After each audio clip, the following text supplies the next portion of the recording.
दोस्तों, इस पृथ्वी पर आपका जन्म हुआ तो मौत भी निश्चित होगी और आपकी भी आत्मा 24 घंटों के बाद अपने घर वापस आएगी। दोस्तों, अगर आप जीवन जीने के लिए सांस भी ले रहे हो तो यह सांस भी आपकी नहीं है, और यदि आप सड़क पर चल भी रहे हो तो यह पैर आपके भी नहीं है।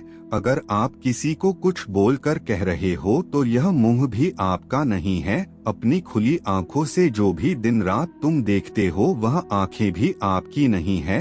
आपके पास पैसे हैं बहुत सारे, वह पैसे भी आपके नहीं है। आपका पूरा शरीर सिर से लेकर पैर के नाखूनों तक परमात्मा का है, और आप में विद्वान आत्मा अंत तक परमात्मा को ही जानी है। और यदि इस पृथ्वी से आपके साथ जाएगा तो सिर्फ केवल आपके द्वारा किए गए दान पुण्य ही जाएंगे। आज नहीं तो कल सबको ही जाना है। लेकिन यहाँ पर सोचने की बात यह है कि मनुष्य प्राणी अगर धर्म पुण्य पर काम करें तो मरने के बाद उसकी आत्मा स्वर्ग में जाती है। आपके कर्म धर्म पुण्य पर ही निर्भर करता है कि आपकी आत्मा स्वर्ग में जाएगी या नरक में जाएगी। आज अपने जीवन के लिए थोड़ा सा समय निकालकर एक बार इस प्रस्तुति में ध्यान दे। दोस्तों, मृत्यु सत्य है, मृत्यु अटल है, मौत को कोई भी नहीं टाल सकता। धरती पर जन्म लेने वाले प्रत्येक मनुष्य की मौत निश्चित है। अर्थात दोस्तों, हम यह बोल सकते हैं जिसने जन्म लिया है उसकी मृत्यु निश्चित है, और मृत्यु के बाद पुनर्जन्म भी निश्चित है। अतः अपने अपरिहार्य कर्तव्य पालन में तुम्हें शोक नहीं करना चाहिए। आत्मा परमात्मा का अंश होती है, इसलिए जो व्यक्ति इस पृथ्वी पर आया है उसमें आत्मा विद्वान है, और आत्मा अंतिम रूप से ही परमात्मा को जानी है। दोस्तों, आपके पास अभी जितने भी काम है उनको साइड में रख दीजिए। ध्यानपूर्वक जो आपको बताया जा रहा है उसे देखिए और सुनिए। दोस्तों, दुनिया के हर इंसान के मन में कभी न कभी यह प्रश्न अवश्य उठता है कि आखिर जीवन और मृत्यु का रहस्य क्या है। जब भी मन में मृत्यु का ख्याल आता है या किसी शव यात्रा को गुजरते हुए देखते हैं तो रोमांचित हो जाते हैं। आखिर यह मृत्यु है क्या? क्या होता है मरने के बाद?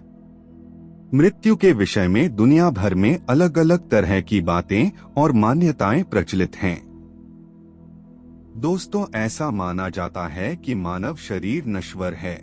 जिसने जन्म लिया है उसे एक ना एक दिन अपने प्राण त्यागने ही पड़ते हैं। भले ही मनुष्य या कोई अन्य जीवित प्राणी 100 वर्ष या उससे भी अधिक क्यों ना जी ले, लेकिन अंत में उसे अपना शरीर छोड़कर वापस परमात्मा की शरण में जाना ही होता है। दोस्तों, यद्यपि इस सच से हम सभी भली भांति परिचित हैं, लेकिन मृत्यु के पश्चात जब शव को अंतिम विदाई दे दी जाती है तो ऐसे में आत्मा का क्या होता है, यह बात अभी तक कोई नहीं समझ पाया है।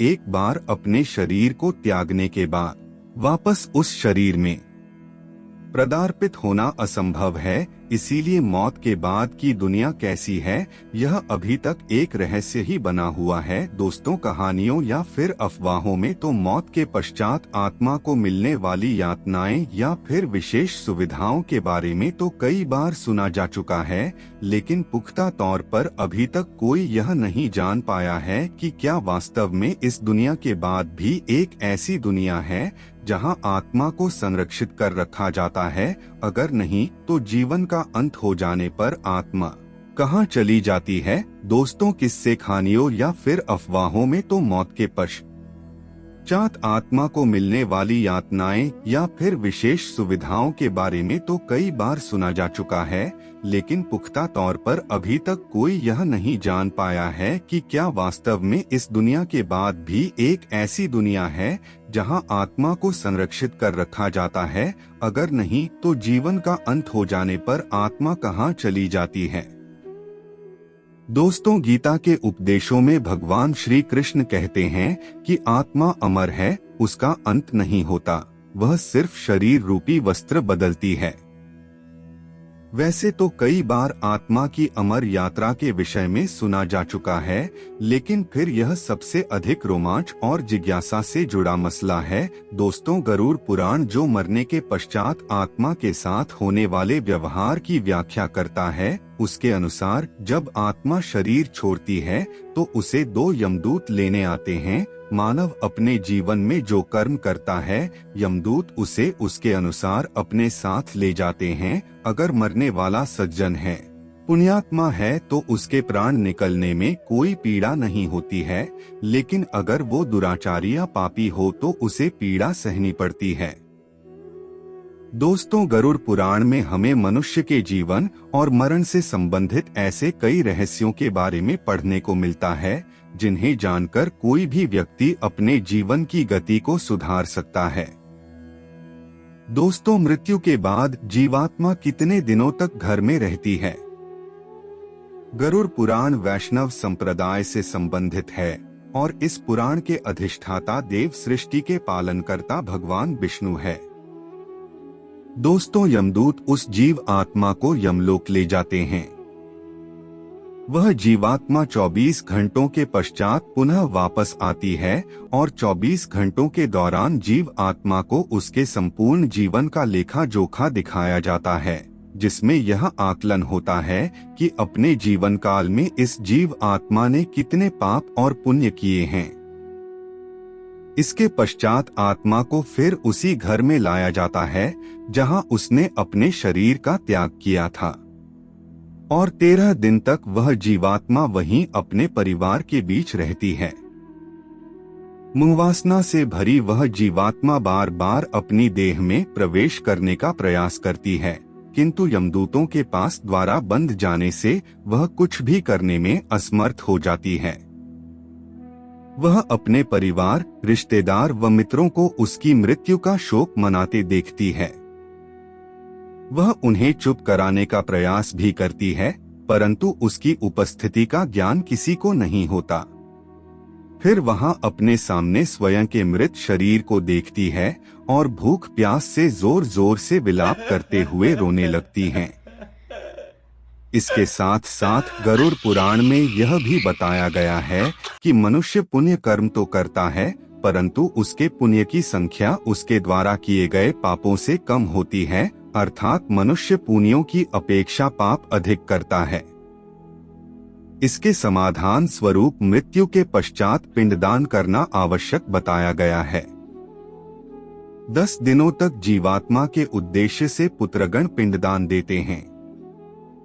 अगर मृतक का पिंडदान नहीं किया गया तो जीव आत्मा अनंत काल तक भटकती रहती है और हजारों सालों तक पीड़ा व कष्ट भोगने के बाद अगला जन्म लेती है।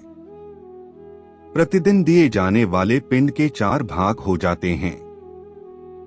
उसके 2 भाग से मृतक का शरीर बनता है। तीसरा भाग यमदूत ले लेते हैं और चौथा भाग मृतक को खाने के लिए मिलता है।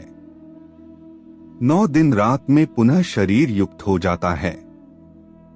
शरीर बन जाने पर 10वें पिंड से प्राणी को अत्यधिक भूख लगने के कारण आहार रूप में प्राप्त होता है। गरुड़ पुराण के अनुसार 10 दिन तक दिए जाने वाले पिंडदान में विधि, मंत्र, स्वधा, आवाहन और आशीर्वाद का प्रयोग नहीं होता। केवल नाम तथा गोत्र से पिंडदान दिया जाता है। मृतक का दाह संस्कार हो जाने के पश्चात पुनः शरीर उत्पन्न होता है। मृतक का दाह संस्कार हो जाने के पश्चात पुनः शरीर उत्पन्न होता है। शरीर जल जाने पर पिंडदान द्वारा उसे 1 हाथ लंबा शरीर प्राप्त होता है, जिसके द्वारा वह प्राणी यमलोक के मार्ग में अपने शुभ अशुभ कर्मों को भोगता है।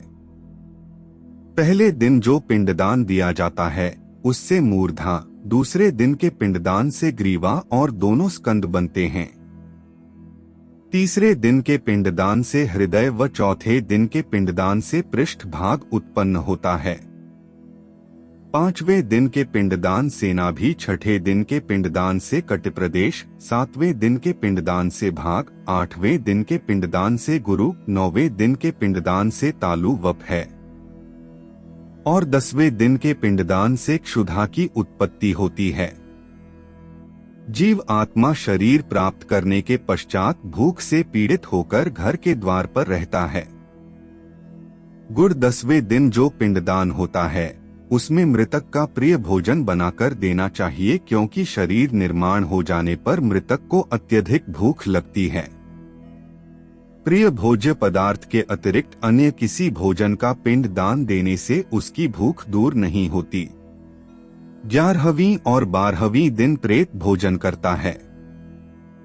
मरे हुए स्त्री पुरुष दोनों के लिए प्रेरित शब्द का उच्चारण करना चाहिए।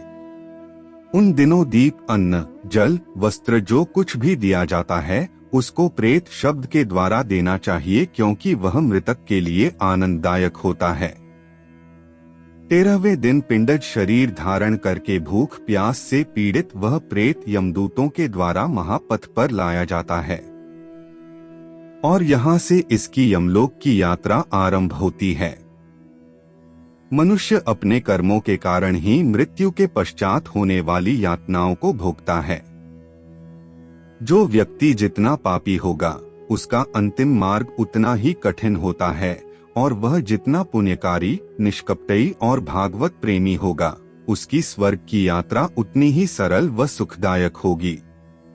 इसलिए हमें यह ध्यान रखना चाहिए कि कर्मों का फल जीते जी ही नहीं अपितु मृत्यु के पश्चात भी भोगना होगा। वह अच्छे बुरे का विचार करना छोड़ देता है, अच्छा आचरण करना छोड़ देता है, उसके शरीर से तेज नष्ट हो जाता है, शक्ति क्षीण हो जाती है और विचार स्थिर नहीं रह जाता। वह स्वयं ऐसा आचरण करने लगता है कि उसका जीवन अशांत हो जाता है। काम, वासना व क्रोध के कारण उसका सारा जीवन अस्त व्यस्त हो जाता, फलत उसका जीवन स्वयं काल के गाल में प्रवेश कर जाता है। देवताओं को पराजित करने वाले रावण का जब अंतकाल आया तो उसने नैतिक धर्म छोड़ दिया। उसका बल नष्ट हो गया, बुद्धि व विचार क्षीण हो गए और वह काल के चंगुल में फंस गया। परमात्मा किसी के नाश का भागीदार नहीं बनता। वह डंडे से किसी का सिर नहीं फोड़ता, लेकिन मनुष्य स्वयं ऐसा काम करने लगता है, वह विकारों से ग्रस्त हो जाता है। यदि मनुष्य निर्मल मन से परमात्मा को स्वयं को समर्पित कर दे तो बात बनते देर नहीं लगती। श्री राम ने तो स्वयं कहा है कि मेरे लिए सबसे प्रिय वही भक्त है जो छल छिद्र और कपट से दूर है। मरने से पहले इंसान है जो सोचता है, अपनी खुशियों के बारे में भी सोचता है। वह सोचता है कि काश थोड़ा समय होता तो जिंदगी के हर पल को खुशी से जी लिया होता। वह अपनी पुरानी जिंदगी के बारे में सोचता है कि इस समय अगर यह घटना ना होती तो मैं कितना खुश होता है। व्यक्ति की मृत्यु से ठीक 40 सेकंड पहले एक अद्भुत घटना होती है। उस समय व्यक्ति के सामने उसके कई जन्मों की तस्वीरें तेजी से उसके आगे से गुजरती हैं। धर्म ग्रंथों में मुख्य रूप से 2 प्रकार की मृत्यु बताई गई है, प्राकृतिक और अप्राकृतिक। किसी रोग के होने, वृद्धावस्था को प्राप्त होने, शरीर को आत्मा द्वार त्याग दिया जाना प्राकृतिक मृत्यु है। मौत एक सच्चाई है जिसे हम कभी नकार नहीं सकते। धरती पर जन्मे उस एक दिन छोड़ना ही होगा और कोई भी मृत्यु की भविष्यवाणी नहीं कर सकता। लेकिन प्रकृति मनुष्य को कुछ ऐसे संकेत देती है जिससे हम मृत्यु की भविष्यवाणी कर सकते हैं। दोस्तों, मरने की जो स्थिति है उसका वर्णन करना आसान नहीं है। यह एक ऐसा समय होता है जब व्यक्ति अपने पूरे जीवन को बस एक ही क्षण में जी लेता है।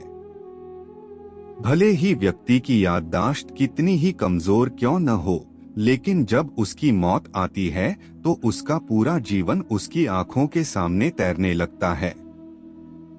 ये सब एक वीडियो रिकॉर्डिंग की तरह उसकी आंखों के सामने रहता है। उस एक क्षण में व्यक्ति अपने अच्छे और बुरे सारे कर्मों को देख लेता है।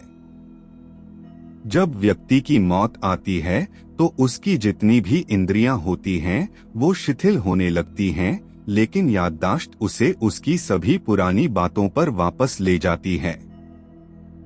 दोस्तों, पराविज्ञान के अनुसार मृत्यु से पहले ही कुछ संकेतकों की सहायता से व्यक्ति पहले ही यह जान सकता है कि उसकी मृत्यु होने वाली है। दोस्तों, पर वैज्ञानिकों की माने तो सामान्यतः यह संकेत मृत्यु से 9 महीने पहले ही मिलने शुरू हो जाते हैं। दोस्तों, अगर कोई व्यक्ति अपनी मां के गर्भ में 10 महीने तक रहा है तो यह समय 10 महीने हो सकता है, और वैसे ही 7 महीने रहने वाले व्यक्ति को 7 महीने पहले ही संकेत मिलने लगते हैं। ध्यान रहे कि मृत्यु के पूर्वाभास से जुड़े लक्षणों को किसी भी लैब टेस्ट या क्लिनिकल परीक्षण से सिद्ध नहीं किया जा सकता, बल्कि ये लक्षण केवल उस व्यक्ति को महसूस होते हैं जिसकी मृत्यु होने वाली होती है। मृत्यु के पूर्वाभास से जुड़े वो संकेत जो व्यक्ति को अपना अंत समय नजदीक होने का आभास करवाते हैं। दोस्तों, मृत्यु से कुछ समय पहले व्यक्ति को आसमान में मौजूद चांद खंडित लगने लगता है। व्यक्ति को लगता है कि चांद बीच में से 2 भागों में बंटा हुआ है, जबकि ऐसा कुछ नहीं होता है। दोस्तों, सामान्य तौर पर व्यक्ति जब आप अपने कान पर हाथ रखते हैं तो उन्हें कुछ आवाज सुनाई देती है, लेकिन जिस व्यक्ति का अंत समय निकट होता है उसे किसी भी प्रकार की आवाजें सुनाई देनी बंद हो जाती हैं। दोस्तों, व्यक्ति को हर समय ऐसा लगता है कि उसके सामने कोई अनजाना चेहरा बैठा है। मृत्यु का समय नजदीक आने पर व्यक्ति की परछाई उसका साथ छोड़ जाती है। मृत्यु से पहले मानव शरीर में से अजीब सी गंध आने लगती है, जिसे मृत्यु गंध का नाम दिया जाता है। दर्पण में व्यक्ति को अपना चेहरा ना दिखकर किसी और का चेहरा दिखाई देने लगे तो स्पष्ट तौर पर मृत्यु 24 घंटे के भीतर हो जाती है। नासिका के स्वर अव्यवस्थित हो जाने का लक्षण अमूमन मृत्यु के 2 से 3 दिनों पूर्व प्रकट होता है।